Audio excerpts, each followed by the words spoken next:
People will say that. Next story. I'm dead, I've gone to boob heaven. That's a line from the 2012 erotic novel Trump Tower, a steamy account of the sexcapades of people living in the famed Manhattan skyscraper. The saga was apparently written by author Jeffrey Robinson, or was it? The publisher originally marketed the book as, quote, the debut novel from New York Times bestselling author, international business mogul, television superstar, and New York City icon Donald J. Trump. However, Trump's name mysteriously disappeared from the cover, and now Robinson is staying mum on who's responsible for the lurid prose. Since he won't tell, I'm going to read you passages, and you can decide for yourself just who deserves credit for these words. Okay. Babs was such a nasty woman. The things she would do to Justin, believe me, it would make your head spin.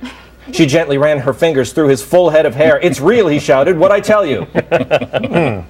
Here's another. He lived in the penthouse apartment. Diane could tell he was tremendously successful. His apartment was very classy. The first thing she noticed were his hands. They were very strong and powerful.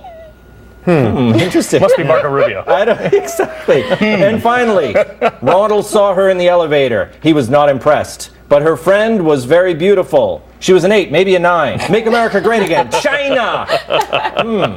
Rob, do you see any? I don't know. Well, I know they've got this giant computer, IBM. It's a computer called Watson. Yes. And you could plug that all in, and you could probably come up with a. They figured out who Shakespeare was that way, so they could probably figure out who this was. That's right. It does sound a little. Actually, the real book sound. I mean, I know those we did. We added a few there. You added a few. Actually, we added all of them. Those were all fake. Oh, really? But being 2 or 3 pounds heavier than she'd been as a teenager, she now had absolutely gorgeous breasts.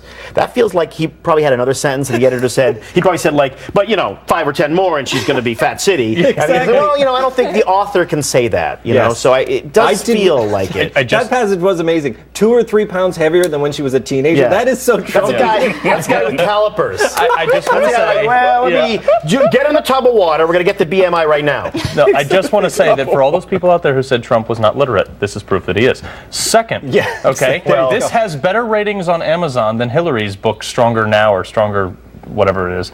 Stronger Together? Yeah, that's her campaign slogan. Yes, sorry. But it has better ratings on Amazon than that, so... Hey, look. Make America great again. It's full of intrigue. It looks pretty steamy. McWhorter, the thing is, I want to know, whether it's him or not, why did he want to take his name off it? It seems like a great book. Because we're at the point where he doesn't want to take any risk. But, I mean, let's face it. I mean, whatever good things one might come up with to say about the man, he couldn't write a book any more than a kitchen cabinet could. He doesn't have the concentration powers. Actually, when I published my first book, everybody was like, Carl, I didn't know you could read.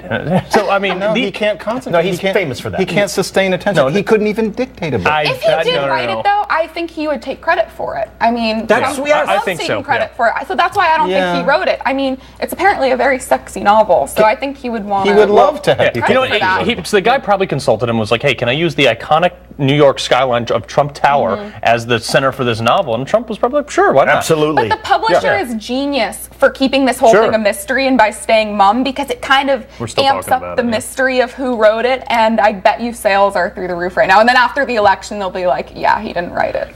Can we do one more? Yeah. After the woman fell asleep, Mikey came out, looked around, and saw there were at least 6 women not wearing tops. He proclaimed, I'm dead, I've gone to boob heaven. Yeah, that's it. Which sounds like where you go in Trump's, religion. That's where you go. When you're dead, your soul ascends to boob heaven. Minus the boob, my 4-year-old could write that. Well, he didn't write it. He can't write books.